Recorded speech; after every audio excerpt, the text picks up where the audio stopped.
Welcome to today's breakdown with MPS, where we teach you the mental skills used by high performers. Last time, we covered flow state, which athletes and performers sometimes call being in the zone. One of the skills that we covered to help you reach that state was self-talk. Today's breakdown will be covering some of the ways you can identify the types of self-talk, uncover your internal monologue, and leverage self-talk to maximize your performance. Before we can identify the various types of self-talk, let's define the concept itself. Self-talk, also known as your inner voice or internal monologue, are all conscious verbalizations. Now those can be internal, in your head, or sometimes external, either mumbled to yourself or spoken outright. Our self-statements can fall into a variety of categories, but in a performance setting, there are three main types to focus on. Our self-talk can be motivational, instructional, or negative. Motivational self-talk can increase our desire to engage in a challenging activity. We all have words or phrases that will bring our energy and excitement up, and we all have words or phrases that will bring our excitement or energy down. These words or phrases may elicit visual scenes in our head that are emotionally charged. Distilling those scenes down to key phrases that you can use at a moment's notice is going to be a valuable skill for performance enhancement. The second type of self-talk is instructional. Running through performance cues can help us stay focused on the task at hand and excel in the moment. Phrases like follow through or be smooth would be instructional self-talk. Now the third type of self-talk is negative self-talk. This is one that many performers and athletes try to avoid. As competitors and athletes at high levels, we have expectations internally and externally placed upon us. When faced with adversity or defeat, we can feel like we're not meeting those expectations, and it's very easy to get down on ourselves. Some of the world's best athletes struggle with negative self-talk. It should not be our goal to avoid negative self-talk, as this is a very difficult task. However, when it does arise, it can be a signal to shift our attention to more productive self-talk. Now that you know what kind of self-talk you might experience, motivational, instructional, or negative, let's look at how to uncover those in ourselves. Some of you may be doubtful that you have a running monologue. To address these doubts, we'll do a brief experiment designed to uncover how often we speak to ourselves. For the next 1 to 2 minutes, do your best not to think about anything. Try not to count, label, or have any distracting thoughts enter your awareness. Just focus on your breathing, in and out. As I'm explaining this, some of you are thinking, that's easy, I do nothing all the time, or I can stay silent for a minute. That's your self-talk kicking in already. If you do find your attention drifting, make a note of it and simply return back to your breathing. We'll look at how many distracting thoughts or moments of self-talk enter your awareness during this period.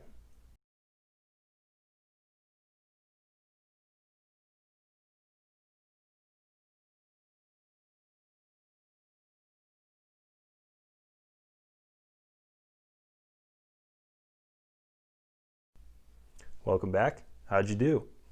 In my break, I had at least 10 to 12 interruptions, and those are just the ones I was consciously aware of.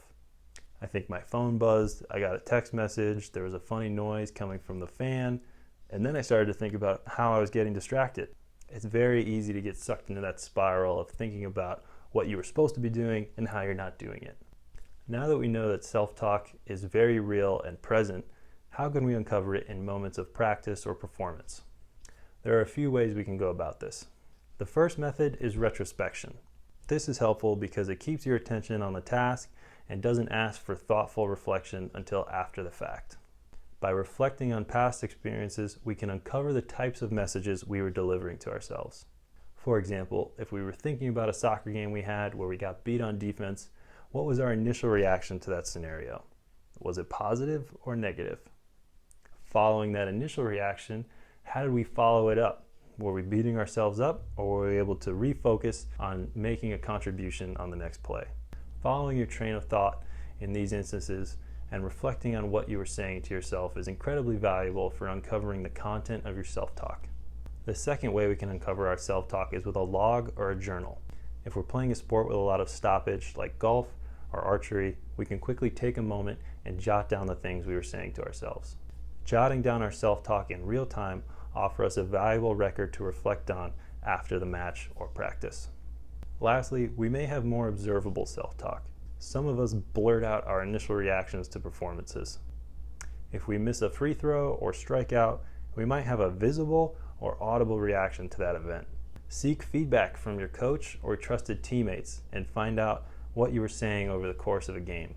Getting third-party feedback might clue us in to content that we were previously unaware of. Leaving our self-talk on autopilot or ignoring its impact on our mood and performance will greatly limit our ability to execute at a high level. So how do we leverage our self-talk for performance enhancement? The first way that self-talk can enhance our performance is by facilitating a task focus. We covered the importance of having a task focus in our last video on flow, and self-talk can be a tremendous way to channel our attention. Find meaningful performance cues that will allow you to perform at your best. As a rower, there were two things that I used self-talk to remind me of during performances. The first thing was to breathe. It might seem obvious, but in the excitement of a 2,000-meter race, I would find myself taking rapid, shallow breaths. By telling myself to breathe, I was really saying, relax your shoulders, take deep, controlled breaths, and maintain a steady pace for the majority of the race. The second performance cue I used was stay light. As I approached the second half of a 2,000-meter race, I would lean a little bit too much on the oar, which would slow my entry into the water. I would miss that distance, and therefore the boat would not move as fast as it could have. Stay light reminded me to sit up, drop my blading quickly, and get that distance back every stroke. These two brief cues delivered a tremendous amount of information in the competitive setting.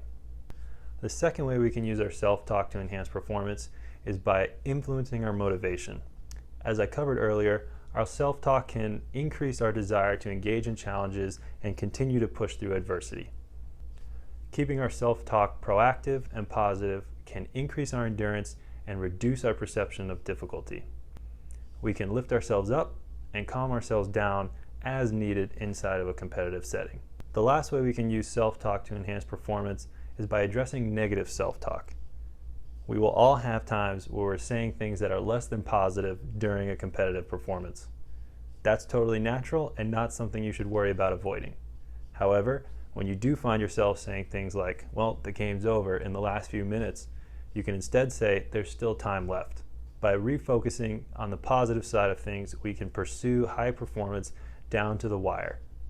Reframing negative self-talk allows us to get out of the spiral of negative thinking and re-engage with the productive performance cues that will help us reach our goals.